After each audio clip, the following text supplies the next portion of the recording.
Capítulo 9. Elecciones generales. Por todas partes te lo van a decir, de modo que no tendremos más remedio que hablar también de un poco de ello. La política es una vergüenza, una inmoralidad. Los políticos no tienen ética. ¿A qué has oído repetir cosas así 1.000.000 de veces? Como primera norma, en estas cuestiones de las que venimos hablando, lo más prudente es desconfiar de quienes creen que su santa obligación consiste en lanzar siempre rayos y truenos morales contra la gente que en general, sean los políticos, las mujeres, los judíos, los farmacéuticos o el pobre y simple ser humano, tomado como especie. La ética, ya lo hemos dicho, pero nunca viene mal repetirlo. No es un arma arrojadiza, ni munición destinada a pegarle a buenos cañonazos al prójimo en su propia estima, y mucho menos al prójimo en general, igual que si a los humanos nos hiciesen en serie como a las donas. Para lo único que sirve la ética es para intentar mejorarse a uno mismo, no para reprender elocuentemente al vecino, y lo único seguro que sabe la ética es que el vecino, tú, yo y los demás, estamos todos hechos artesanalmente, de uno en uno, con amorosa diferencia. De modo que a quien nos ruge al oído, todos los políticos negros, capitalistas, australianos, bomberos, lo que se prefiera, son unos inmorales y no tienen ni pizca de ética. Se les puede responder amablemente: ocúpate de ti mismo, pedazo de tonto, más te vale, o cosa parecida. Ahora bien, ¿por qué tienen tanta mala fama los políticos? A fin de cuentas, en una democracia, políticos somos todos, directamente o por representación de los otros. Lo más probable es que los políticos se nos parezcan mucho a quienes les votamos, quizá incluso demasiado. Si fuesen muy distintos a nosotros, mucho peores o exageradamente mejores que el resto, seguro que no les elegiríamos para representarnos en el gobierno. Solo los gobernantes que no llegan al poder por medio de elecciones generales, como dictadores, los líderes religiosos o los reyes, basan su prestigio en que se les tenga por diferentes al común de los hombres. Como son distintos a los demás, por su fuerza, por su inspiración divina, por la familia a quienes pertenecen o por lo que sea, se consideran con derecho a mandar sin someterse a las urnas ni escuchar la opinión de cada uno de sus conciudadanos. Eso sí, asegurarán muy serios que el verdadero pueblo está con ellos, que la calle les apoya con tanto entusiasmo que no hace ni siquiera contar a sus partidarios para saber si son muchos o menos de muchos. En cambio, quienes desean alcanzar sus cargos por vía electoral procuran presentarse al público como gente corriente, muy humanos, con las mismas aficiones, problemas y hasta pequeños vicios que la mayoría cuyo refrendo necesitan para gobernar. Por supuesto, ofrecen ideas para mejorar la gestión de la sociedad y se consideran capaces de ponerlas competentemente en práctica, pero son ideas que cualquiera debe poder comprender y discutir, así como tienen que aceptar también la posibilidad de ser sustituidos en sus puestos, si no son tan competentes como dijeron o tan honrados como parecían. Entre esos políticos los habrá muy decentes y otros caraduras y aprovechados, como ocurre entre los bomberos, los profesores, los sastres, los futbolistas y cualquier otro gremio. Entonces, ¿de dónde viene su notoria mala fama? Para empezar, ocupan lugares especialmente visibles en la sociedad y también privilegiados. Sus defectos son más públicos que los de las restantes personas. Además, tienen más ocasiones de incurrir en pequeños o grandes abusos que la mayoría de los ciudadanos de a pie. El hecho de ser conocidos, envidiados e incluso temidos tampoco contribuye a que sean tratados con ecuanimidad. Las sociedades igualitarias, es decir, democráticas, son muy poco caritativas con quienes escapan a la medida por encima o por debajo. Al que sobresale, apetece apedrearle. Al que se va al fondo, se le pisa sin remordimiento. Por otra parte, los políticos suelen estar dispuestos a hacer promesas más de las que sabrían o querrían cumplir. Su clientela se lo exige. ¿Quién no exagera las posibilidades del futuro ante sus electores y hace mayor énfasis en las dificultades que en las ilusiones? Pronto se quedará solo. Jugamos a creernos que los políticos tienen poderes sobrehumanos, y luego no les perdonamos la decepción inevitable que nos causan. Si confiásemos menos en ellos desde el principio, no tendríamos que aprender a desconfiar tanto de ellos más tarde. Aunque a fin de cuentas, siempre es mejor que sean regulares, tontorrones y hasta algo bobos, como tú o como yo. Mientras sea posible criticarles, controlarles y cesarles cada cierto tiempo. Lo malo es que cuando son jefes perfectos a los cuales, como se suponen a sí mismos, siempre en posesión de la verdad, no hay modo de mandarles a casa más que a tiros. Dejemos en paz a los señores políticos, que bastantes problemas provocan ya sin nuestra ayuda. Lo que a ti y a mí nos importa ahora es si la ética y la política tienen mucho que ver y cómo se relacionan. En cuanto a su finalidad, ambas parecen fundamentalmente emparentadas. ¿No se trata de vivir bien en los dos casos? La ética es el arte de elegir lo que más nos conviene y vivir lo mejor posible. El objetivo de la política es el de organizar lo mejor posible la convivencia social, de modo que cada cual pueda elegir lo que le conviene. Como nadie vive aislado, ya te he hablado de que tratar a nuestros semejantes humanamente es la base de la buena vida. Cualquiera que tenga la preocupación ética de vivir bien no puede desentenderse olímpicamente de la política. Sería como empeñarse a estar cómodo en una casa, pero sin querer saber nada de las goteras, las ratas, la falta de calefacción y los cimientos carcomidos que pueden hacer hundirse el edificio entero mientras dormimos. Sin embargo, tampoco faltan las diferencias importantes entre ética y política. Para empezar, la ética se preocupa de lo que uno mismo, tú o yo o cualquiera, hace con su libertad, mientras que la política intenta coordinar de la manera más provechosa para el conjunto lo que muchos hacen con sus libertades. En la ética, lo importante es querer bien, porque no se trata más de lo que cada cual hace porque quiere, no de lo que le pasa a uno quiera o no, ni de lo que hace a la fuerza. Para la política, en cambio, lo que cuentan son los resultados de las acciones, se hagan por lo que se hagan, y el político intentará presionar con los medios a su alcance, incluida la fuerza, para obtener ciertos resultados y evitar otros. Tomemos un caso trivial, el respeto a las indicaciones de los semáforos. Desde el punto de vista moral, lo positivo es querer respetar la luz roja, comprendiendo su utilidad general, poniéndose en el lugar de las otras personas que pueden resultar dañadas si yo infrinjo la norma. Pero si el asunto se considera políticamente, lo que importa es que nadie se salte los semáforos, aunque no sea más que por el miedo de la multa o a la cárcel. Para el político, todos los que respetan la luz roja son igualmente buenos, lo hagan por miedo, por rutina, por superstición o por convencimiento racional de quien debe ser respetada. A la ética, en cambio, solo le merecen aprecio verdadero estos últimos, porque son los que entienden mejor el uso de la libertad. En una palabra, hay diferencia entre la pregunta ética que yo me hago a mí mismo.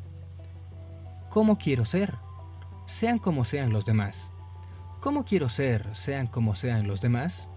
Y la preocupación política porque la mayoría funcione de la manera más considerada, recomendable y armónica. Detalle importante: la ética no puede esperar a la política. No hagas caso de quienes te digan que el mundo es políticamente invivible, que está peor que nunca, que nadie puede pretender llevar una buena vida, éticamente hablando, en una situación tan injusta y violenta y aberrante como la que vivimos. Eso mismo se ha asegurado en todas las épocas, y con razón, porque las sociedades humanas nunca han sido nada del otro mundo. Como suele decirse, siempre han sido cosa de este mundo y por tanto llenas de defectos, de abusos, de crímenes.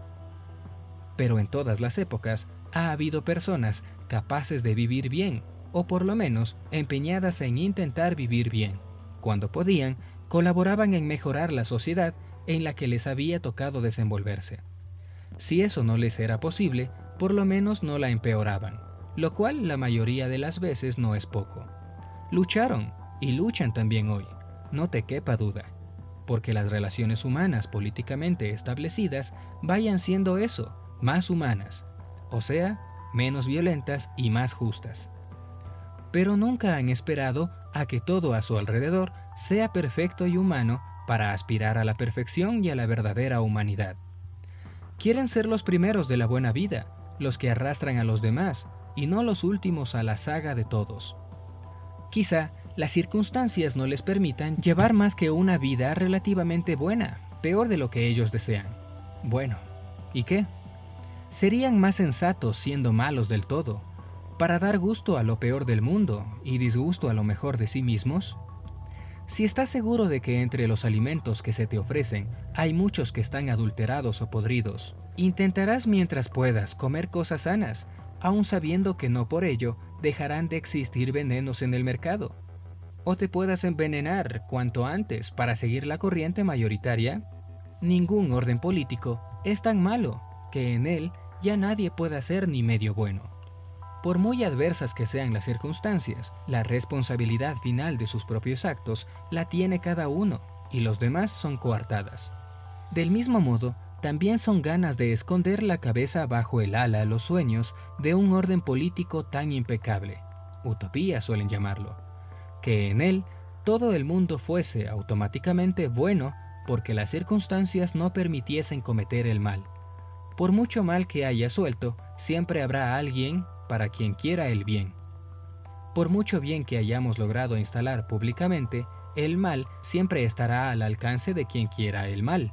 ¿Te acuerdas? A esto le venimos llamando libertad, hace ya poco rato. Desde un punto de vista ético, es decir, desde la perspectiva de lo que conviene para la vida buena, ¿cómo será la organización política preferible, aquella que hay que esforzarse por conseguir y defender? Si repasas un poco lo que hemos venido diciendo hasta aquí, temo que el rollo vaya siendo demasiado largo para que te acuerdes del todo. Ciertos aspectos de ese ideal se te ocurrirán en cuanto reflexiones con atención sobre el asunto. A. Como todo proyecto ético parte de la libertad, sin la cual no hay buena vida que valga, el sistema político deseable tendrá que respetar al máximo o limitar mínimamente, como prefieras, las facetas públicas de la libertad humana. La libertad de reunirse o de separarse de otros, la de expresar las opiniones y la de inventar belleza o ciencia, la de trabajar de acuerdo con la propia vocación o interés, la de intervenir en los asuntos públicos, la de trasladarse o instalarse en un lugar, la libertad de elegir los propios goces del cuerpo y de alma, etc. Abstenerse dictaduras, sobre todo las que son por nuestro bien o por el bien común, que viene a ser lo mismo. Nuestro mayor bien particular o común es ser libres. Desde luego, un régimen político que conceda la debida importancia a la libertad insistirá también en la responsabilidad social de las acciones y omisiones de cada uno. Digo omisiones porque a veces se hace también no haciendo. Por regla general, cuanta menos responsable resulte cada cual de sus méritos o fechorías, y se diga, por ejemplo, que son frutos de la historia, la sociedad establecida, las reacciones químicas del organismo, la propaganda, el demonio o cosas así, menos libertad se está dispuesto a concederle. En los sistemas políticos, en que los individuos nunca son del todo responsables, tampoco suelen serlo los gobernantes, que siempre actúan movidos por las necesidades históricas o los imperativos de la razón del Estado. Cuidado con los políticos para quienes todo el mundo es víctima de las circunstancias o culpable de ellas. B. Principio básico de la vida buena, como ya hemos visto, es tratar a las personas como a personas, es decir, ser capaces de ponernos en el lugar de nuestros semejantes y de relativizar nuestros intereses para armonizarlos con los suyos. Si prefieres decirlo de otro modo, se trata de aprender a considerar los intereses del otro como si fuesen tuyos y los tuyos como si fuesen de otro. A esta virtud se la llama justicia, y no puede haber régimen político decente que no pretenda, por medio de leyes e instituciones, fomentar la justicia entre los miembros de la sociedad. La única razón para limitar la libertad de los individuos cuando sea indispensable hacerlo es impedir, incluso por la fuerza si no hubiera otra manera, que traten a sus semejantes como si no lo fueran, o que sea que los traten como a juguetes, a bestias de carga, a simples herramientas o a seres inferiores. a la condición que puede exigir cada humano de ser tratado como semejante a los demás, sea cual fuere su sexo, color de piel, ideas o gustos, se le llama dignidad. Y fíjate qué curioso, aunque la dignidad es lo que tenemos todos los humanos en común, es precisamente lo que sirve para reconocer a cada cual como único e irrepetible. Las cosas pueden ser cambiadas, unas por otras, se las puede sustituir por otras parecidas o mejores. En una palabra, tienen su precio. El dinero suele servir para facilitar estos intercambios, midiéndolas todas por un mismo rasero. Dejemos de lado por el momento que ciertas cosas estén tan vinculadas a las condiciones de la existencia humana que resulten insustituibles y que por lo tanto, que no puedan ser compradas ni por todo el oro del mundo, como pasa con ciertas obras de arte o ciertos aspectos de la naturaleza. Pues bien, todo ser humano tiene dignidad y no precio, es decir, no puede ser sustituido ni se le debe maltratar con el fin de beneficiar a otro. Cuando digo que no puede ser sustituido, no me refiero a la función que realiza. Un carpintero puede sustituir en su trabajo a otro carpintero, sino a su personalidad propia, a lo que verdaderamente es. Cuando hablo de maltratar, quiero decir que, ni siquiera si se le castiga de acuerdo a la ley o se le tiene políticamente como enemigo, deja de ser acreedor a unos miramientos y a un respeto. Hasta en la guerra, que es el mayor fracaso del intento de la buena vida en común de los hombres, hay comportamientos que suponen un crimen mayor que el propio crimen organizado que la guerra representa. Es la dignidad humana lo que nos hace a todos semejantes, justamente porque certifica que cada cual es único, no intercambiable, y con los mismos derechos al reconocimiento social que cualquier otro. C. La experiencia de la vida nos revela en carne propia, incluso a los más afortunados, la realidad del sufrimiento. Tomarse al otro en serio, poniéndonos en su lugar, consiste no solo en reconocer su dignidad de semejante, sino también en simpatizar con sus dolores, con las desdichas que por error propio, accidente fortuito o necesidad biológica le afligen, como antes o después pueden afligirnos a todos. Enfermedades, vejez, debilidad insuperable, abandono, trastorno emocional o mental, pérdida de lo más querido o de lo más imprescindible, amenazas y agresiones violentas por una parte de las fuertes o de los menos escrupulosos. Una comunidad política deseable tiene que garantizar dentro de lo posible la asistencia comunitaria a los que sufren y la ayuda a los que por cualquier razón menos pueden ayudarse a sí mismos. Lo difícil es lograr que esta asistencia no se haga a costa de la libertad y la dignidad de la persona. A veces el Estado, con el pretexto de ayudar a los inválidos, termina por tratar como si fuesen inválidos a toda la población. Las desdichas nos ponen en manos de los demás y aumentan el poder colectivo sobre el individuo. Es muy importante esforzarse porque ese poder no se emplee más para remediar carencias y debilidades, no para perpetuarlas bajo anestesia en nombre de una compasión autoritaria. Quien desee la vida buena para sí mismo, de acuerdo al proyecto ético, tiene también que desear que la comunidad política de los hombres se base en la libertad, la justicia y la asistencia. La democracia moderna ha intentado a lo largo de los 2 últimos siglos establecer, primero en la teoría y poco a poco en la práctica, esas exigencias mínimas que debe cumplir la sociedad política. Son los llamados derechos humanos, cuya lista todavía es hoy, para nuestra vergüenza colectiva, un catálogo de buenos propósitos más que de logros efectivos. Insistir en reivindicarnos al completo, en todas partes y para todos, no unos cuantos y solo para unos cuantos, sigue siendo la única empresa política de que la ética no puede desentenderse. Respecto a que la etiqueta que vayas a llevar en la solapa, mientras tanto, haya de ser de derechas o de izquierdas o de centro o de lo que sea, bueno, tú verás, porque yo me olvido bastante de esa nomenclatura algo anticuada. Lo que sí me parece evidente es que muchos de los problemas que hoy se nos presentan a los 5.000 millones de seres humanos que atiborramos el planeta, y el censo sigue, hay en aumento, no pueden ser resueltos, ni siquiera bien planteados más que de forma global para todo el mundo.